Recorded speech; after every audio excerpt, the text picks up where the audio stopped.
Olá, seja bem-vinda, seja bem-vindo a mais um podcast Rota Digital, na segunda temporada, assuntos corporativos que trazem para você conhecimento e entretenimento. E hoje eu estou aqui com um assunto muito interessante que eu já queria ter trazido aí na primeira temporada. E o primeiro episódio que vai abordar saúde mental, estou aqui com dois profissionais muito gabaritados, de excelente renome, conhecidos e atuantes aí em rede social, que é o Diego Siriani. Rania Mulher, muito bem-vindo. Obrigado aí pela disponibilidade de agenda. É uma grande honra ter vocês aí no podcast da Rota Digital. Imagina, para nós é um prazer estar aqui, ter vindo para São Paulo e participar aqui, agregar também para as pessoas questões relacionadas à saúde mental, né? O quanto é importante. É uma honra estar aqui hoje. Legal, bacana demais. Então, para quem não sabe, são dois psicólogos de Minas Gerais, de Uberaba, que é a minha terra natal, e é um grande privilégio para mim trazer não só eles até aqui, mas abordar o tema de saúde mental. A gente vai falar sobre a saúde mental nos relacionamentos, na parte profissional, corporativa. A gente vai dar uma pincelada muito boa aí, a gente vai trazer muito conhecimento para o pessoal. Então, obrigado mais uma vez aí.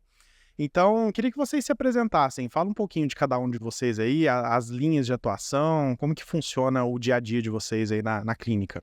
Meu nome é Diego Siriani, né? Como bem apresentado ali, a gente é psicólogo. Hoje eu estou fazendo 9 anos esse ano de formado, né? Atuo hoje com a abordagem da terapia cognitivo-comportamental.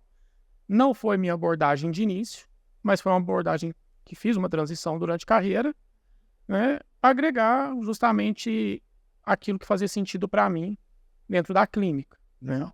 Principalmente questões relacionadas ali a relacionamento, depressão, ansiedade, de um aspecto geral, um público mais alvo que eu atendo hoje. Tá? Então é mais essa linha ali que escolhi para a clínica para estar ajudando mesmo, né, o indivíduo com sofrimento mental, com questões relacionadas ali ao modo de viver mesmo.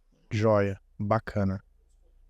Legal. E você, Rania, você também atua nessa mesma linha? Como... Meu nome é Rania Mulher, eu também atuo nessa linha terapia cognitivo-comportamental. Foi minha primeira escolha desde o começo da psicologia, estou há 8 anos formada. Legal. E também sou funcionária pública, servidora pública. Eu também atuo numa instituição pública que atende jovens aprendizes e tudo mais, e lá eu atuo como psicóloga também. Então, além da psicologia clínica, eu também tenho essa psicologia institucional. Ah, bacana. É interessante, né? Porque ela trouxe a questão da primeira escolha, né? Mas não foi a minha primeira escolha. Que eu comecei fazendo sistema de informação. Que negócio. Nossa, nada a ver. Nada a ver. Você acabou o ensino médio, aí é como se fosse aquela obrigação. E aí, você vai fazer faculdade de quê? Né? Não sabia. Gostava de computador. Vou fazer sistema. Até eu descobri que não tinha nada a ver. Né? Você gostava de computador, de quê? De fuçar. A hora que você vai olhar, você fala, não, aí você vai programar. Aí eu comecei a fazer, e aquela coisa, você vai fazendo, aí você fala, não sei se é isso que eu quero não, mas preciso tentar, né? Vamos ir. Segundo período, só piorando. Terceiro, chegou no quarto, cálculo 1. Realmente não é pra mim não. Preciso parar, né? Mas é uma decisão difícil, até chegar a um ponto. Gine e sistemas de informação, como são extremos assim, né? Uma coisa não tem nada a ver com a outra. E aí é onde que entra o porquê da escolha, né, da psicologia.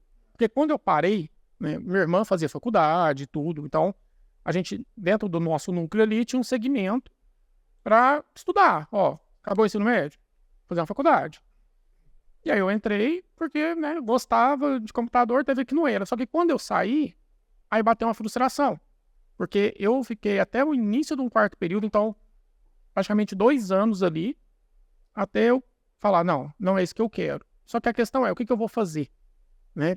Vou fazer o quê? E eu trabalhava numa indústria, e a minha questão de quando eu estava na faculdade é ter um futuro melhor. Porque é aquilo que se pregava muito, sem fazer faculdade, você ter um futuro melhor e seguir. E quando eu parei, eu estava na indústria, e eu olhava e falava, não, será que isso aqui vai ser minha vida? Né? Eu vou seguir essa carreira? E aí eu acabei, não tinha conhecimento nenhum, aquelas buscas na internet, né? O que eu quero? Aí procurar teste vocacional, eu tenho que encontrar quem faz psicólogo, fazia e tudo. Só que você vai pesquisando mais a fundo. O psicólogo faz e tudo. E na família você não tinha ninguém. Não, até para mim era desconhecido. Então apareceu mais como uma questão assim, do teste vocacional, que era psicólogo, mas aí eu comecei a olhar questão de psicologia, acabei entrando em terapia e não fazendo teste vocacional. Porque quando eu entrei, eu cheguei falando, não, porque eu não sei o que eu quero. Até eu descobri que eu estava ali tratando meu sofrimento. E não uma questão que eu tinha que decidir o que eu quero. O porquê que eu me sentia assim, de ter parado algo como se fosse um fracasso, né? Parei. E aí, achei, sim, surreal. Tá num ambiente, né, que isso é muito comum, estranho, falando com uma pessoa estranha, que de repente você tá ali sendo acolhido e tá falando, peraí, não é bem assim da forma que eu vejo. Ou seja, já é bem a realidade do que vocês levam. Vive até hoje, né? E aí eu fui encantando, acabei entrando para fazer psicologia. Bacana demais. Aí dali foi. E aí você falou terapia cognitivo-comportamental. O que é isso, cara? O que significa a terapia cognitivo-comportamental? A terapia cognitivo-comportamental ela é uma das ramificações da psicologia.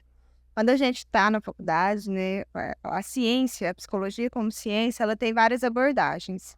Né? Tem a psicanálise, a Gestalt, a Jungiana, enfim. Né? Tem várias abordagens ali de linhas teóricas mesmo para você atuar ali com o seu paciente. São realmente estudiosos, né, específicos ali daquela área para ter uma visão diferente com o paciente. E a terapia cognitiva é uma dessas abordagens, né, a cognitivo-comportamental, que a gente chama de TCC, mais conhecida como TCC. E ela, né, hoje em dia, ela é mais cientificamente, tem mais comprovação científica, na verdade. Ela tem mais evidências científicas. Não que as outras não sejam importantes, né? As outras também teve seus históricos, né, de estudos e tudo mais, que tem sua importância. Mas hoje em dia, a cognitivo-comportamental tem mais evidências científicas. E é onde eu te falei que eu tinha feito a transição, que eu não comecei, né, na terapia cognitivo-comportamental, comecei em psicanálise. Porque no último ano de faculdade, a gente tinha que escolher, dentro das opções da universidade, qual abordagem a gente ia fazer durante um ano. E aí, nesse um ano, a gente atende ali de 2 a 3, até 4 pacientes, e a gente tem as supervisões, aí cada um escolhe uma linha, né? Então, eu escolhi a psicanálise. Então, antigamente, na universidade, não tinha a TCC. Então, a gente ia escolhendo ali as opções, e a minha foi para a psicanálise.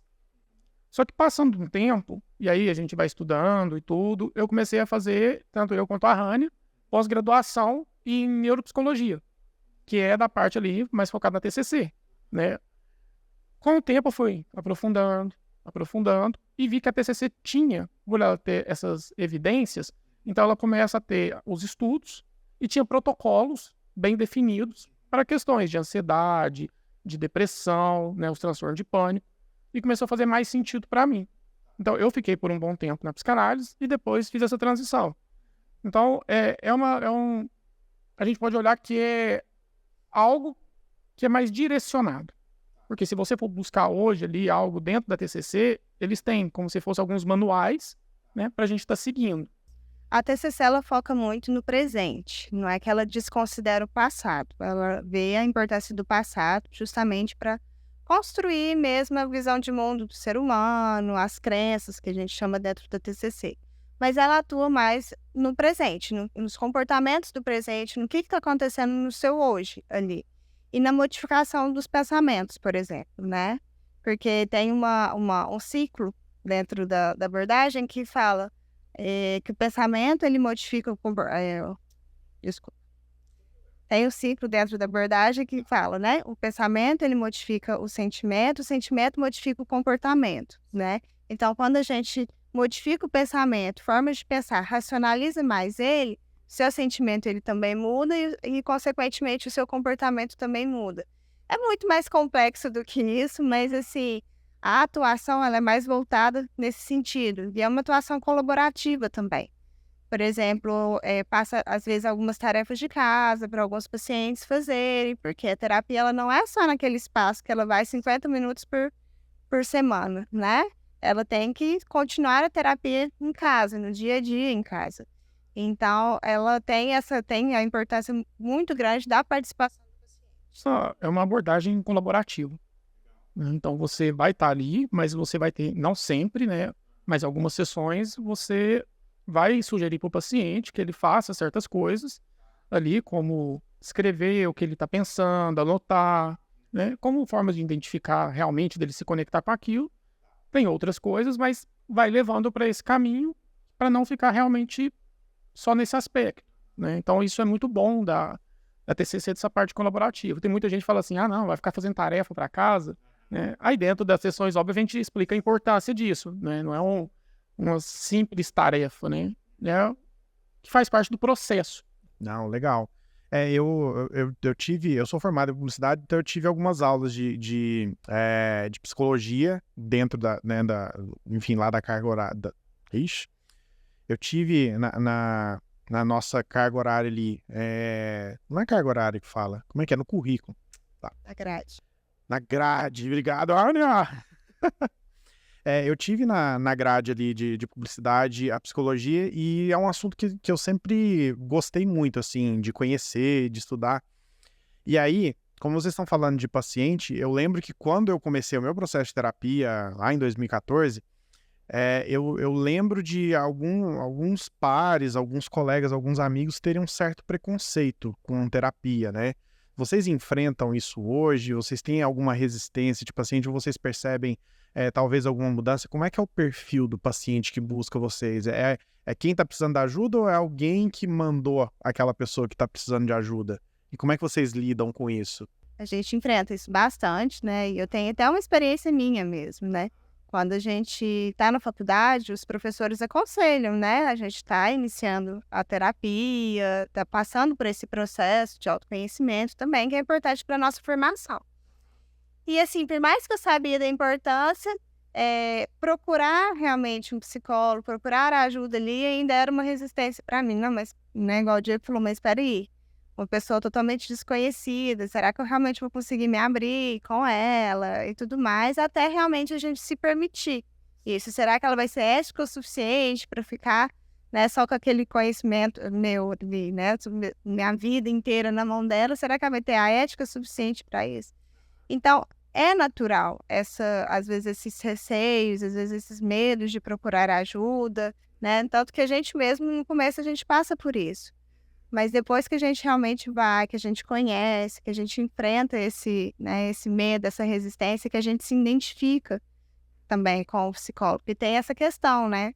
Que às vezes os pacientes, eles procuram um psicólogo, não se identifica tanto, não cria tanto vínculo ali. E acha que todo mundo vai ser daquela maneira, né? E não. Eu brinco assim que quando a gente vai num médico, né? Não é todo médico que a gente gosta, não é todo médico que o santo bateu, vamos pensar assim, né? A gente tem que continuar tentando outros até encontrar mesmo alguém que faça sentido para você. Alguém que realmente te ajude. E isso, de forma geral, não tira, né, a credibilidade do profissional, né? Às vezes não deu certo, a gente procura outro. Só que, antigamente, era pior. Tá? Quando eu fui, por exemplo, para a psicologia, tinha uma resistência das pessoas ao meu redor, né? Psicologia? Como assim? Né? Porque é visado como dinheiro, sistema, dinheiro, né? Sistema de informação. E psicologia é tipo assim, vai mexer com doido, né? Mas hoje ainda tem muito disso. Então, pacientes que às vezes chegam no consultório, ninguém sabe que eles estão ali, não tem um lado para eles ali no núcleo social deles que eles possam contar, porque ou já ouviram alguma piada, ou pelo próprio preconceito interno. Porque às vezes a pessoa também está ali e a procura dela está ali, está no sofrimento, porque está gerando uma resistência do que a sociedade às vezes olha. Mas está indo na terapia, você é doido. Então, às vezes a pessoa de ter escutado, às vezes o núcleo ali nem falou. Então tem muita gente que às vezes fala assim, Diego, eu preciso atender um telefone rapidinho. Não, eu tô aqui num compromisso aqui, né? Porque aí desliga, aí vem pedir desculpa. A gente fala, não, tá tudo certo. Mas pede como se fosse assim, olha, é que eu não posso ficar falando, porque pode acontecer isso e aquilo, eu não quero que saiba. Então, assim, essa resistência existe muito, e ainda hoje, assim, muito forte. E esse julgamento é histórico, né? A gente pensando assim na história de saúde mental, teve lá os hospitais psiquiátricos, né? Que eram totalmente as pessoas eram jogadas lá dentro, né? Totalmente sem É isso que eu penso, porque organização. assim, a geração dos nossos pais, eles tinham essa ideia, né? Ah, nossa, eu vou te mandar pro sanatório espírita porque você tá, né? Os pais deles, enfim, os nossos avós, eles tinham já esse comportamento nesse preconceito, né? Em cima disso. Talvez é isso, a gente veio trazendo isso para nossa realidade até um certo ponto, né? Porque se a gente pensar assim, a informação ela ficou muito mais democrática. Então vocês estavam falando de padrão e tudo mais, que é até o gancho que eu puxo ali para minha próxima dúvida. Como que é o método de tratamento que vocês aplicam na clínica de vocês pode ajudar um paciente com determinados padrões, para desvencilhar desse preconceito e talvez de outras coisas que estão enraizadas ali no íntimo subconsciente da pessoa? A questão ali é mais como a pessoa chega, né? Porque muitas das vezes a pessoa ela traz uma demanda e ela fala assim, quero tratar isso. Ou ela traz uma demanda e ela fala assim, quanto tempo eu preciso? 4 sessões, 2, 3 é o suficiente? E aonde a gente chega para a pessoa e fala assim, olha, terapia é um processo, né? Então a gente começa por aí. A terapia é um processo, ela não é uma palavra-chave que você vai escutar aqui, você vai sair, não precisa vir mais, né? Então a gente já mostra a pessoa assim, calma, desacelera, porque o processo, ele exige também que eu conheça o paciente. Então, às vezes o paciente chega com uma demanda, que seja por depressão, que seja sofrer um abuso, ou que seja um término de relacionamento, algo assim, e ele quer tratar isso especificamente. Só que é onde a gente mostra para o paciente. Vamos entender a sua história. Porque para mim te ajudar, eu preciso, né, desse lado para que eu veja aonde eu vou seguir para identificar os padrões, como a Hannah tinha trago, pensamento e como essa pessoa está se comportando a partir disso, das crenças e tudo mais, né? Desculpa te interromper, mas quando o Diego fala essa questão de quantidade de sessões, isso é interessante porque dentro da abordagem da TCC é estipulado quantidade de sessões para cada protocolo. Então, se pesquisa, por exemplo, um leigo vai lá e pesquisa, tratamento para ansiedade, não vou saber de cor, mas tá lá, 12 sessões. Sim. Mas não é 12 encontros, né? É 12, realmente um processo ali, 12 etapas, né? E 12 etapas não significa que seria 12 sessões, realmente, 12 encontros. Sim. Então, às vezes, eles chegam já buscando não, mas é rápido. Realmente, a TCC, ela é mais voltada ali para mudança de comportamento um pouco mais rápido. Mas tem um processo individual de cada um, né? Então, às vezes, para você vai ser mais rápido, mas para o Diego, por exemplo, vai demorar um tempo maior, né? Por quê? Porque tem no processo de cada um, da resiliência. Até porque é um processo hoje, né? Quando você segue um protocolo, por exemplo, da TCC para ansiedade, você precisa ter um processo com o paciente para saber todo o histórico, né? Trabalhar alguns comportamentos, por quê? O paciente também ele tem que estar preparado para isso. Porque senão a gente pode fazer um estrago até maior. Exigir dele e de repente aquele protocolo feito de forma errada e equivocada não vai ter resultado. Então a gente tem que trabalhar primeiro um fortalecimento do próprio paciente, né? Ele tem que ter um vínculo criado com o psicólogo para ele não se perder também. De repente ele ele nem sabe ainda se adaptou. E isso às vezes pode levar 3, 4, 5 sessões. Tem muito paciente que eles vão bem aos poucos. Tem paciente que às vezes leva 4 meses e fala assim, não, hoje eu estou tendo coragem para falar tal coisa. Então, quer dizer, eu preciso de um histórico para aplicar um protocolo, né? E às vezes o paciente, como a Rania falou, essa questão da informação, ele pesquisa, ele fala, não, mas tem um protocolo que isso, aquilo, né? Então ele já chega como se, assim, como que vai ser? Você vai aplicar o protocolo? Né? E eu acho que rede social e o Dr. Google também atrapalham muito o trabalho, não só de vocês, mas na saúde de uma forma geral. A gente conversa aqui com dentistas, com médicos, e sempre tem isso que vocês estão trazendo. Às vezes a pessoa pesquisa o que ela vai fazer o tratamento, não só necessariamente da terapia, do processo de terapia em si, mas a pessoa pesquisa sobre uma doença, sobre alguma patologia, alguma coisa, e já chega com, é assim que você vai me tratar, né? Vocês enfrentam isso? Isso acontece também com vocês? O paciente já chega e fala, olha, eu sei que eu tô com depressão e eu sei que eu tô com transtorno de ansiedade. Aí você fala, olha, você já passou por algum psicólogo, um psiquiatra? Não, porque eu li lá e bateu tudo, né? Então aí você vai olhando e fala, então tá tudo certo, é isso que você tem, né? E é um processo difícil porque você, não é que você não vai falar que esse paciente não tenha, mas é você deixar claro para o paciente que talvez você tenha, talvez você não tenha. E isso gera uma demanda, às vezes, no paciente de angústia. Porque ele olha e fala assim, como assim eu não tenho? Então, por quê?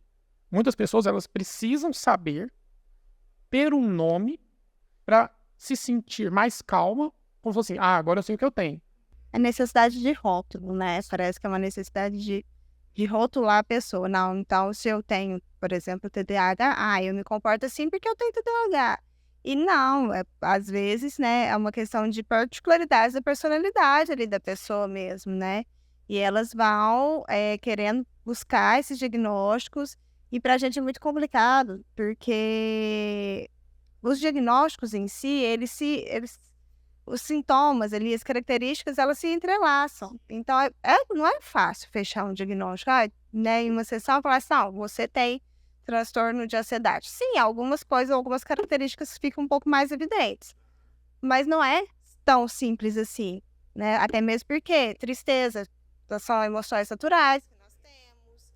E é normal, né, que a gente fique triste. Sim, né? Até porque, por exemplo, quando você pega, né, que é o DSM, que é o Manual Diagnóstico, quando você pega lá para TDAH, por exemplo, aí você vai lendo, se você lê ou qualquer outra pessoa com um nível de ansiedade mais elevado, ela fala assim, eu tenho TDAH. Só que a questão o que se olha muito? Por isso que eu falo que o processo terapêutico, ele é muito bonito se a pessoa aceitar, porque você tem que avaliar os níveis de prejuízo da pessoa.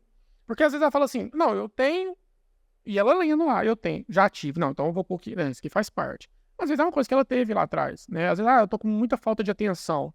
Mas tem quanto tempo isso? Mas, geralmente a pessoa tá com uns 4, 5 meses, 6 que ela tem percebido. Então, sim, isso não é um diagnóstico para se fechar. Mas você tá assim, aí você vai vendo o que aconteceu, alguma coisa no trabalho, alguma coisa no relacionamento, e aí a pessoa, ela tira e ela coloca o diagnóstico, porque ela precisa ter esse nome. Então, por isso que a gente fala, o processo, ele precisa ter uma aceitação do paciente, ele ter uma visão mais ampla de que ali a gente vai trabalhar, primeiro, todo um contexto, e a gente não está preocupado com o diagnóstico. Porque o diagnóstico a gente vai preocupar depois de um momento, né, depois do nível de prejuízo, e aí às vezes em conjunto, com um psiquiatra, por exemplo. Só que a gente precisa avaliar, não ficar buscando muito. Porque às vezes você fala assim, tá, você tem TDAH. E aí? Porque o TDAH, a pessoa que tem diagnosticada, por exemplo, foi diagnosticada, ela fez ali uma bateria de testes com um neuropsicólogo, ela foi no psiquiatra e fechou um diagnóstico. Se ela tomar só remédio, não resolve nada a vida dela. Porque o remédio ele dá uma acalmada. Só que ela precisa mudar todo o comportamento que ela já tem. Né? Às vezes é um diagnóstico tardio. Né? Às vezes a pessoa tem já há muitos anos, descobre na fase adulta. Então, quando ela vai, aí é outro trabalho. Então, você tomou o remédio não é milagroso. Ele vai te ajudar, ele vai desacelerar. Só que agora vamos aproveitar que você está tomando remédio, isso está te ajudando. Vamos trabalhar mudança de comportamento. Né? Isso é importante. Então, aceitação é isso. Tem uma tendência muito grande, né, das pessoas hoje, a dificuldade mesmo de lidar com a questão de saúde mental. Porque é muito subjetivo, né? O que é saúde mental? Não é algo palpável. Exatamente. Não é a mesma coisa que uma dor de dente, com o braço quebrado, ou uma dor na coluna, né? Que vai lá, acha no exame, sabe o que é. Saúde mental, ela fica ali, né? Não é algo palpável, é subjetivo. E por isso que eu vejo que as pessoas procuram muito por esses diagnósticos para tentar tornar um pouco mais palpável, né? Não, então eu tenho isso. Então é a posse de ter. Vamos tornar-se visível agora, sabe? Agora eu tenho algo. Como se fosse uma dor no joelho, eu falo, eu tenho certeza, tá doendo, né? Assim como, às vezes, uma pessoa com uma crise de ansiedade, ela vai pro hospital. Ela tá achando que tá morrendo. Aí depois ela vai no cardiologista, faz o teste e fala, não tem nada. Né? Inclusive, muitos cardiologistas falam, olha, procura, vai fazer uma terapia, procura um psicólogo, porque é uma questão emocional. né? Então a pessoa, ela olhar e falar, como assim emocional? Eu senti meu coração disparado. Você vai sentir mesmo. Só que isso não é algo relacionado ao problema cardíaco. Então, trabalhar essa forma de olhar que, se você não estiver bem emocionalmente, você vai ter prejuízo físico, né? Então, você não precisa de um rótulo, você precisa se cuidar para você não sentir esses prejuízos, né? Então, porque o rótulo ele não vai falar assim, agora que eu sei que eu tenho, passou. Então, que bom, né? Então, E aí, voltando um pouquinho para a pergunta, né, que como que seria na atuação mesmo, a importância da gente realmente compreender o que passa na cabeça desse paciente, né? Quais são os pensamentos que estão vindo ali à tona a todo momento, porque é os nossos pensamentos que moldam realmente as nossas visões de mundo, que molda nossos comportamentos, nossos sentimentos, né? E por aí vai. Então, esse processo de, igual eu falo para o paciente, que só fala, deixa vir, né? Deixa os pensamentos fluírem, fala, deixa eu te conhecer, né? Por quê? Porque aí, a partir disso, a gente vai compreendendo quais são esses pensamentos, quais são os pensamentos disfuncionais que a gente fala, né? Que existem vários tipos de pensamentos disfuncionais, que são pensamentos que estão fora da casinha, vamos pensar ali, tá fora da realidade. E a gente traz esse pensamento um pouquinho para a realidade. E eu até brinco com meus pacientes, eu falo assim, eu falo alguma determinada frase, eu falo, não, então vamos questionar esse pensamento, vamos ver se, não é porque você está pensando que significa que seja verdade, não é porque você está pensando que é fato, né? Vamos lá, vamos questionar, vamos ver que provas que a gente tem, eu brinco que é como se fosse o advogado do diabo ali, né? Punal, na verdade. Vamos questionar, vamos ver que evidências que tem, que prova que tem para esse pensamento ser verdade ou não, né? E aí, a hora que eles vão tentar argumentar alguma coisa assim, aí a gente, não, realmente, né? Não faz sentido, tô pensando assim, tudo mais. Então, aí vai desconstruindo. e até até um gatilho, né? Que você pega ali e mostra para o paciente, que aí você vai olhar mais para trás, mais para o passado. Porque é uma forma que, às vezes, ele tem de pensar que já é enraizado, como ele foi criado e tudo mais, e mostrar para ele desconstruir isso, né, leva um certo tempo, e aonde que a gente tenta mostrar muito para o paciente, para ele estar bem dentro da terapia, fala o que você quiser falar. Aí é bobeira, fala, é o seu normal. Então, tem muito paciente que às vezes fala, não, é porque aí vai tentar procurar a palavra bonita, vai tentar, fala, porque ali a gente quer trazer paciente, ele está como um profissional. Porque o psicólogo, ele é visto muito assim, um cara estranho, né? E aí é mal visto, muitas das vezes, como se fosse um senso comum. O psicólogo, é um cara estranho, vou lá falar para ele, vai me ajudar em quê? Né? Como se a gente fosse assim, um dia eu cheguei e falei, acho que eu vou ser psicólogo. Abri um consultório e cheguei. Então, essa visão tem muito das pessoas que é um cara estranho, que eu vou contar minha vida, eu vou me abrir para uma pessoa estranha. Né? E a gente fala, é como se fosse um médico. Ele é uma pessoa estranha, mas ele formou, ele tem conhecimento para te ajudar. Né? Então a gente está ali e fala assim, fala que vem na sua cabeça. Para trazer o quê? A forma como a gente vive. Então, se eu falo de uma forma X, né, por exemplo, eu falei um palavrão, falo dentro da sessão, não é a forma que você é. Então aqui é para trazer sempre o paciente para tipo assim, fica tranquilo, desconstrói, né, fica livre. E é até engraçado também, por exemplo, tem alguns pacientes que às vezes ele tá no começo ainda, tá um pouco mais tímido, né? Tá com um pouco mais de dificuldade ali na vinculação.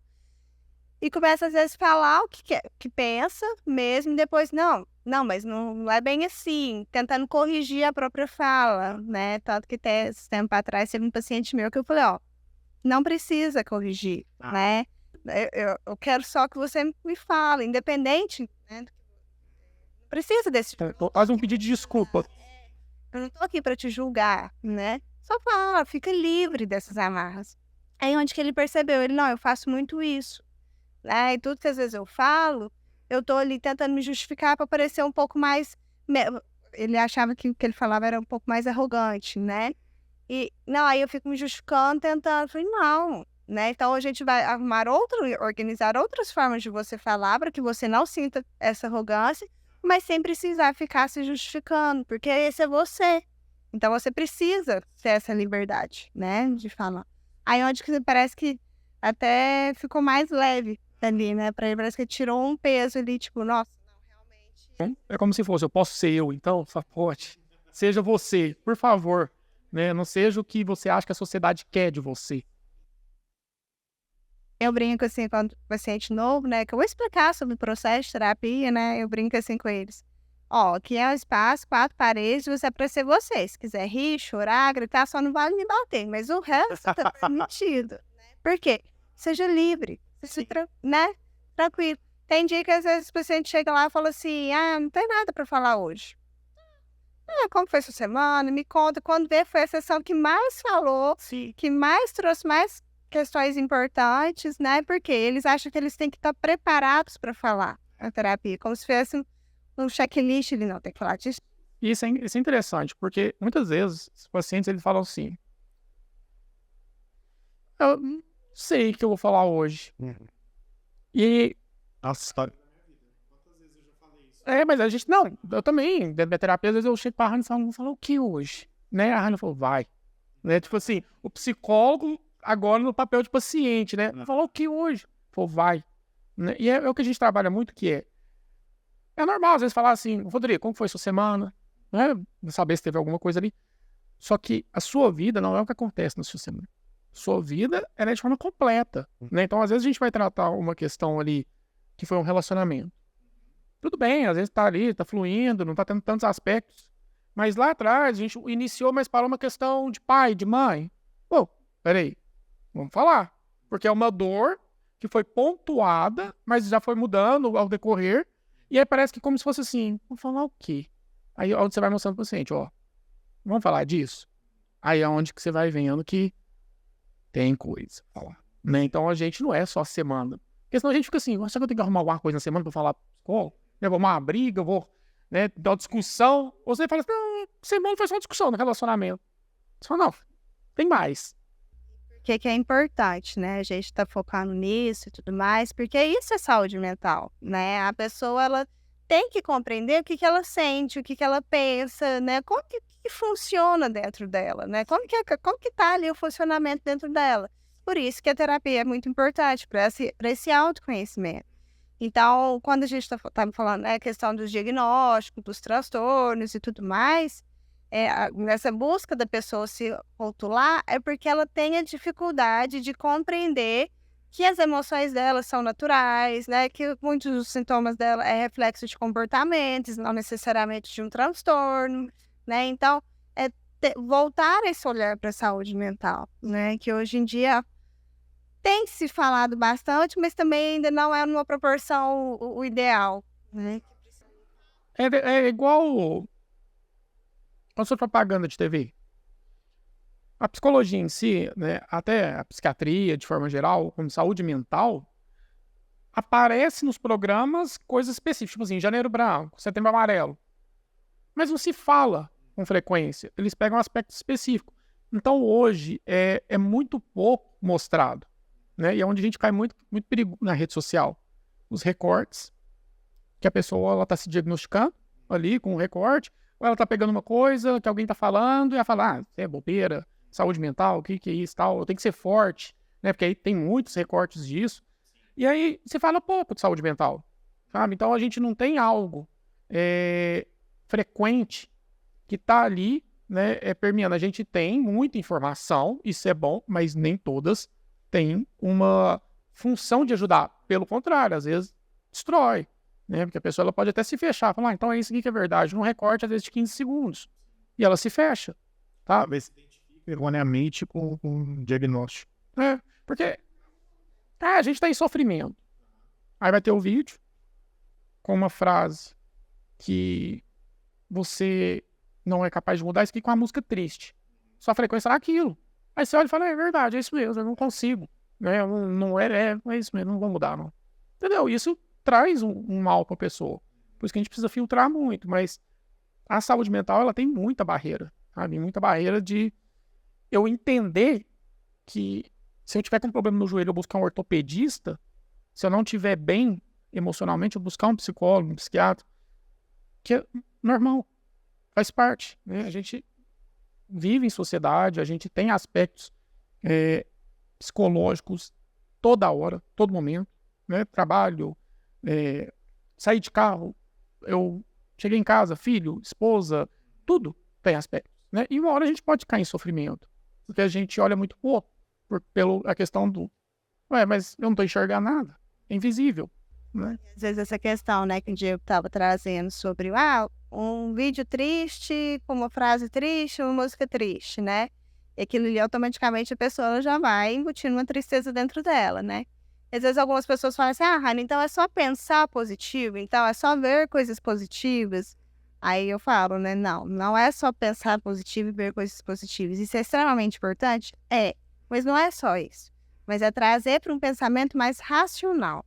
Porque às vezes, realmente, o dia tá uma bosta, realmente as coisas tá tudo, né, ruim tá acontecendo, e tá tudo bem você se sentir triste, tá tudo bem você se sentir com raiva, mas aquilo ali vai passar, porque as emoções, elas têm o tempo delas para elas virem. Eu falo que é um pico mesmo, elas vêm e elas vão. Só que a gente tem tendência de ficar carregando ela na mochilinha da vida, né? E aí, a importância, né, disso. Eu acho que faz total sentido o que você falou, viu, Rani? E eu acho que isso tem a ver muito com pesos emocionais, e eu já vou até puxar isso porque eu acompanho vocês dois nas redes sociais, e vocês falam muito disso, de pesos emocionais, padrões e tudo mais. Tem muito a ver com o que vocês estão falando agora, né? Em relação a isso. Como que as pessoas, ou seja, como que a metodologia que vocês aplicam ajudam as pessoas a se livrar desses pesos emocionais? A questão ali é muito envolvida de como a pessoa se enxerga, de forma geral. Porque, como a gente vive em sociedade, então a gente está se relacionando o tempo todo com várias pessoas. Tem pessoas que se doam, né, em excesso. E quando você vai olhar isso dentro, né, do consultório, né, você enxerga que essa pessoa está se doando num nível que ela nem sabe quem ela é, e ela vê que na doação dela em excesso é que ela consegue se enxergar através do que o outro fala, um agradecimento, né? Nossa, você me ajudou demais, você fez isso, você fez aquilo. E às vezes a pessoa não quer nem fazer certas coisas, mas ela não consegue, às vezes, dizer não, porque se alguém falar pra mim que achou ruim porque eu disse não, eu não sei nem como que eu vou reagir, não sei nem o que eu vou fazer. Então, as pessoas, elas se perdem durante ali, né, o contexto de vida, e elas querem se encontrar com um obrigado de alguém, tipo, você tá bonita, você tá isso, sem elas poderem se enxergar. Sem elas poderem falar assim, pô, não, tô bem, tô bonito.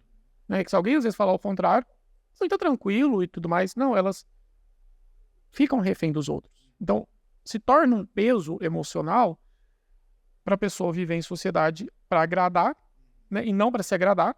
Isso, e não falando de egoísmo, isso é amor próprio. Né? Eu preciso olhar para minhas necessidades. E na terapia em si, ali no consultório, desconstruir isso é muito difícil. Porque a pessoa ela não se enxerga sem a avaliação do outro, né? Sem o obrigado, sem as críticas do outro. E mostrar para a pessoa que ela pode dizer não, que ela pode se posicionar e que tá tudo bem se a outra pessoa não gostar. As pessoas também têm que aprender a lidar com as próprias frustrações. Isso é muito difícil. Mas é necessário, dentro de um processo terapêutico, você saber que você está cultivando o quê? Sendo da forma que você está sendo. Quem que você está atraindo? Porque às vezes a gente só atrai pessoas ali, quando está nesse nível de se tornar refém dos outros, porque você serve para algo. Eu te peço uma coisa, você está ali. Você faz uma coisa, eu estou aqui. Então a pessoa fala assim, é bom manter o Diego por perto. Tudo que pede, ele faz. Mas isso tem uma causa, assim, ou seja, esse tipo de comportamento ele é desencadeado pelo ambiente que a pessoa vive, o que ela viveu, ou isso faz... Cada caso é um caso, não dá pra tipo, padronizar, ou não, a pessoa é assim porque o pai fez tal coisa, porque a mãe fez tal coisa, porque sofreu algum trauma, porque a gente, eu digo assim, com a visão de leigo que eu tenho, né, geralmente quando a gente vai pra terapia, quando você entende alguma coisa, você sabe que é alguma causa que aconteceu, ou que me traumatizou, ou que, exatamente, ou que eu fui condicionado a ser assim, ou que eu fui educado a ser assim. Tem um padrão específico disso ou não? Cada pessoa é uma pessoa? Dentro da psicologia, cada caso é um caso. Tá. Acho que é muito difícil da gente, sem conhecer realmente o caso, né, por completo, fazer realmente um processo ali de terapia. conheceu por completo, dar opiniões, né? Igual muita gente às vezes busca uma roda de conversa que é que a gente já... Método para apertar o botão Exatamente, e resolver. Então, dentro da psicologia, cada caso é um caso. Mas nesse sentido, sim, existe muita a influência mesmo do ambiente familiar. No ambiente onde que a pessoa cresceu, às vezes não necessariamente só na família, mas em contexto de escola, em contexto de amigos e tudo mais, relacionamentos, né? As experiências de vida que aquela pessoa teve, né? Ela vai guardando com memória. E isso a gente, dentro da TCC, a gente chama de crenças, né? As visões ali de mundo que ela vai tendo, e ela vai adquirindo como crenças. E às vezes são crenças muito Enraizadas, né? enraizadas. Acontece de diversas formas, por exemplo, existe a questão ali de criação muito forte, mas existe os momentos. Porque a gente, em algum momento, fica frágil. Por um processo ali de trabalho exaustivo, né? Por questões ali que a gente vai buscando ter algo que causa sofrimento e acaba que a gente reflete nas relações. Então, por exemplo, uma pessoa que está ali trabalhando e tudo, em algum momento ela teve um prejuízo, né? Vamos supor que demanda de trabalho, cobrança excessivo, e aquela pessoa está trabalhando num nível e ela entra num relacionamento. De repente, passa um tempo, ela vai pra terapia, porque ela tá nesse sofrimento. Dentro da terapia, você vai ver, é um relacionamento abusivo. E ela tá achando que as coisas que tá acontecendo é do trabalho, que tem o prejuízo, só que de repente ela vai contando e tá assim, a pessoa xingou ela, né? A pessoa às vezes pode ocorrer de pôr a mão, né? A pessoa fala, não, mas você tá feia, você tá isso, tá aquilo. De repente ela chega e fala, não, mas eu realmente não tô andando bem arrumada, porque o serviço tá exigindo demais de mim. Aí você fala, olha, mas você acha que a fala tá correta da pessoa com quem você está a te abordar? Né? Então, o nível de prejuízo, muitas das vezes, pode ocorrer nesse aspecto, ou como a pessoa enxerga a vida ali, como foi. Então, a mãe era de um jeito, falava isso, o pai falava isso, você tem que arrumar alguém, você tem que casar, você tem que isso, aquilo. Quando casar, você não pode separar, você não pode fazer isso, você tem que aceitar. Aí, às vezes, a filha chega, mãe, aconteceu isso, ele falou isso pra mim. Tá, mas é coisa de homem, é assim mesmo. Você não acha que é assim? Às vezes, quantos pacientes chegaram a falar, ele me traiu, mas... você sabe, né, Diego, é coisa do homem, né? Vocês têm esse nível de testosterona. Aí você fala, não é assim, né? Só que a pessoa fala, mas não é normal, né? Aí você fala, tá, se você trai, ele vai aceitar? Fala, não, ele já falou que terminaria comigo. Entende? Então, quando você vai vendo o nível de prejuízo, pode ser diversos, mas as pessoas elas acabam ou enraizando, né, o passado, ou elas adquirem uma perspectiva de vida muito diferente pelo ambiente. E o ambiente é um fator determinante. Sabe? E isso é tão interessante e é tão complexo também, que às vezes, por exemplo, às vezes a família, as pessoas ali em volta, nunca falaram nada, né? Nunca falaram, não, filha, tá tudo bem ao entrar aí, nem nada. Às vezes não teve esse diálogo, não teve. Mas às vezes a observação de comportamentos, né? A gente também aprende muito através de comportamentos, né? Igual falar para uma criança, não faça isso, não mexa no celular. Mas se a gente estiver mexendo, ela não vai entender o não mexa no celular, ela vai entender o seu comportamento, né? E aí, às vezes há essas distorções da realidade mesmo ali. Às vezes a mãe não necessariamente tenha falado, acontece muito, né? Das mães falarem, enfim, família influenciar nas palavras mesmo. Mas acontece também da própria pessoa observar de uma outra forma, observar de formas diferentes aquilo ali e criar esses pensamentos disfuncionais.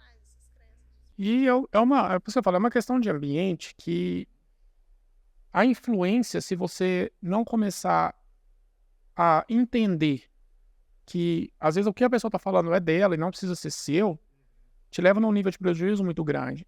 Teve um caso, já tem um tempo, que a pessoa começou a namorar. Beleza. Começou aquele começo maravilhoso, paixão, né? Os defeitos são romantizados. Só que o cara começou, né, a levar por uma questão ali de sair com os amigos, desligar o telefone. Aí de repente descobre, foi na festa. Aí vai, perdoa, aí chega, conversa com as outras namoradas. É assim mesmo. Olha, eu passei por isso, mas eu lutei. E hoje eu sei que ele me ama. E outra, ele te ama sim também.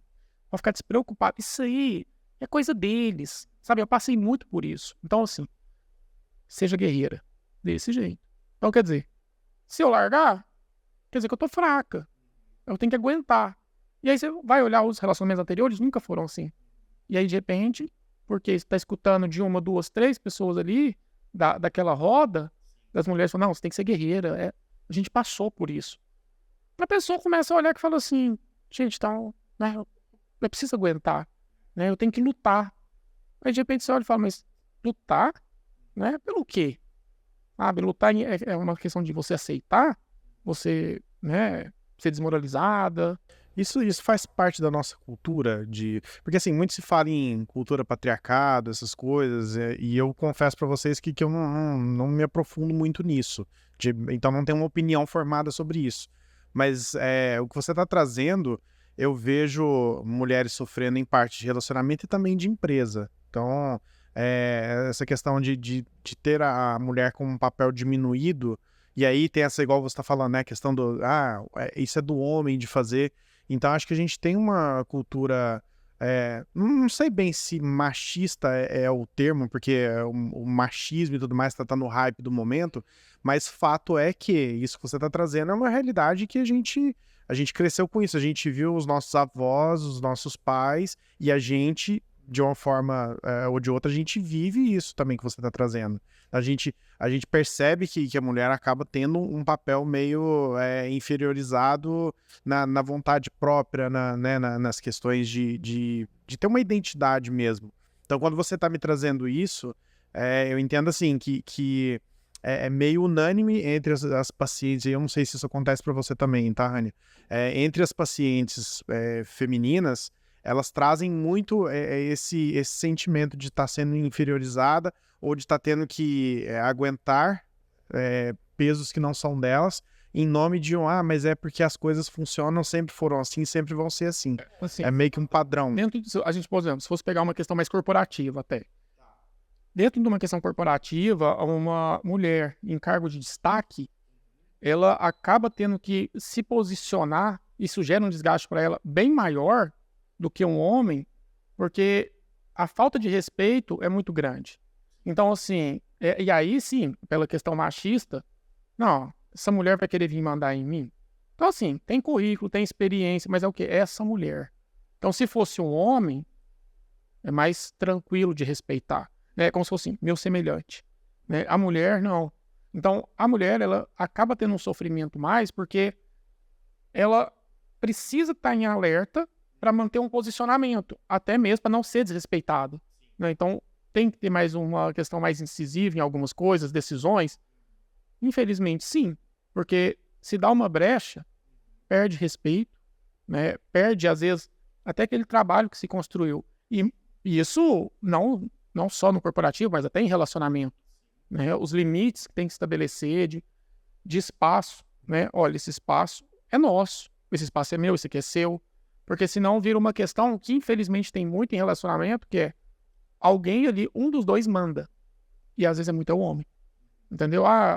Não, eu vou, mas deixa eu ver aqui. E às vezes o homem, por ser mais incisivo, ele não quero ir e tal, e às vezes a mulher recua. Então a mulher, às vezes, que posiciona, ela, para ganhar um espaço, leva mais tempo, infelizmente, né? Porque a gente vive, e é uma cultura mesmo, né? de sempre. Além de levar mais tempo também, né, essa questão a sociedade não respeita, né? Para buscas de relacionamentos também, a mulher que ela tende a ser mais independente, a se posicionar mais, ela tem certas dificuldades até mesmo dessa busca de relacionamento, porque, como você falou, é uma cultura ainda patriarcal? Né? Claro que ela tá num processo aí de desconstrução lenta, né? Que poderia ter já desconstruído bastante. Mas ainda acontece, né? Isso, essa dificuldade mesmo do homem não se igualar, mas é de respeitar o espaço da mulher em determinados contextos, não só no ambiente corporativo, mas dentro do próprio relacionamento, né?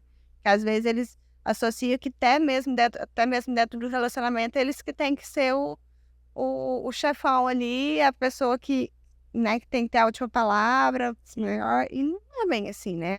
Tem que ter um equilíbrio. Acaba virando, muitas das vezes, competição dentro do relacionamento, né? Então a pessoa às vezes fala, aí um tem que ser melhor, né? Então o homem, às vezes, ele acaba querendo se enxergar como superior em algum momento, né? Isso, obviamente, não todos, mas superior em cargo, em salário, e a mulher precisa estar abaixo para ele se sentir confiante.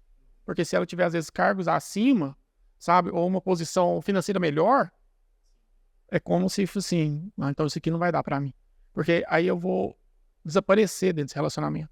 Entende? Então, às vezes, muitos relacionamentos acontecem do homem boicotar a própria mulher para que ela não cresça, para ele não se sentir mal. Né? Em vez de ele olhar e falar, eu quero que ela cresça, né? Vamos seguir junto. Pelo contrário, então, às vezes, eu vou te apoiar. Aí eu apoia. O próximo cargo, se for acima, aí já começa a dar uma distanciada. E é muito difícil essa desconstrução, porque, por exemplo, eu estou num ambiente em que tem jovens aprendizes, né? E que é uma instituição que trabalha com jovens aprendizes. Lá a idade é de 14 a 22 anos. E tem tanto mulheres quanto homens ali trabalhando, né? Jovens. E muitas empresas, né? Um pouco mais da equipe ali, mais masculinos e tudo mais, às vezes acaba até contratando mulheres, né? Meninas ali para trabalhar com eles. E elas sofrem muito ali. E elas se sentem muito inferiores, a autoestima, né? Deteriora. Enfim, então, trazer esse processo, não, você tem que se posicionar, você tem que ser forte, você vai aprender a lidar com isso. Uma adolescente, né, é muito difícil. Então, isso no decorrer do tempo acaba que vai prejudicando ela emocionalmente, né, porque a primeira experiência de trabalho dela, né, ela já está lidando com essas dificuldades, e aí, né, como que vai ser os outros contextos da vida? Acaba que ela já vai refletindo isso dentro de outros contextos, relacionamento, família. Então, às vezes, assim, até o momento ali dela trabalhar, tudo ok, né? Deu tudo certo, assim, sempre teve, às vezes, até o pai tranquilo e tudo mais. Mas vai para um ambiente corporativo, em que há essa falta de equilíbrio aí, né? De respeito mesmo, isso destrói o emocional. E as pessoas ficam muito presas naquele negócio, tipo assim, não posso falar nada que acha ruim. Como que você falou? Então, assim, as pessoas, elas não preocupam muito, antes de falar essa frase, de olhar para si mesmo e falar, peraí, como que eu falei? Né? Porque cada um lida de um jeito, não interessa se vai ser homem ou mulher. Né? Mas aí, às vezes, em relação à mulher, tipo assim, não posso falar nada. Pode, você pode falar tudo, né? Mas dessa forma, sabe? Tem que ser dessa forma. Porque a gente mudar formas de abordar é uma mudança que a gente às vezes vai ter que trabalhar de algo que nunca existiu ali no repertório dessa pessoa. Porque o repertório é mais assim, sensível demais, não pode falar nada. A questão não é. A questão é que você está escolhendo outras formas, né? Porque você não precisa tratar a pessoa mal e nem deixar de falar aquilo que você precisa falar. Você só precisa olhar assim, como que eu posso falar isso? Né? Então, escutar mais as pessoas também. Pô, a pessoa não achou ruim. E aí fica assim, não achou ruim, posso falar nada. Mas eu chamo a pessoa e falo assim, olha, o que você achou ruim do que eu falei? Né? É a forma? Uma palavra?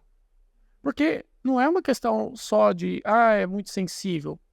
É uma questão assim, você tá falando com alguém, e sempre isso, aí de forma geral, que tem um histórico de vida diferente. Né? Então, eu tô falando com você, mas pode ter certas palavras que às vezes dentro do seu histórico vai te gerar algum gatilho. Então eu posso, às vezes, chegar e falar, eu acho que eu não falei errado, mas eu preciso perguntar, porque quem sentiu foi a outra pessoa, não fui eu. E eu, às vezes, que não tô conseguindo lidar com a frustração de alguém falar assim, você me machucou. Aí eu tenho que ir lá e tenho que reagir e falar, não posso falar nada, muito sensível.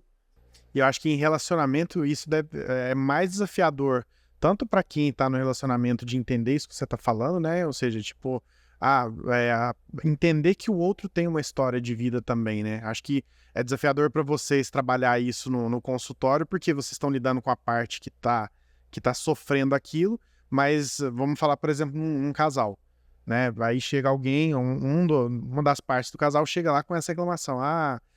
Falou de tal forma que machucou, vocês vão trabalhar isso no consultório. Mas a pessoa que, teoricamente, fez a ação de machucar, ela também tem que ter essa percepção. E talvez é o mais difícil, né? Disso. Uma das coisas que eu trabalho bastante, tem uma frase que eu gosto muito dela, que ela é assim: sou responsável pelo que eu falo e não pelo que o outro ouve. Ou seja, sou responsável pela forma de falar, pelo conteúdo da minha fala, né? Qual o contexto da minha fala.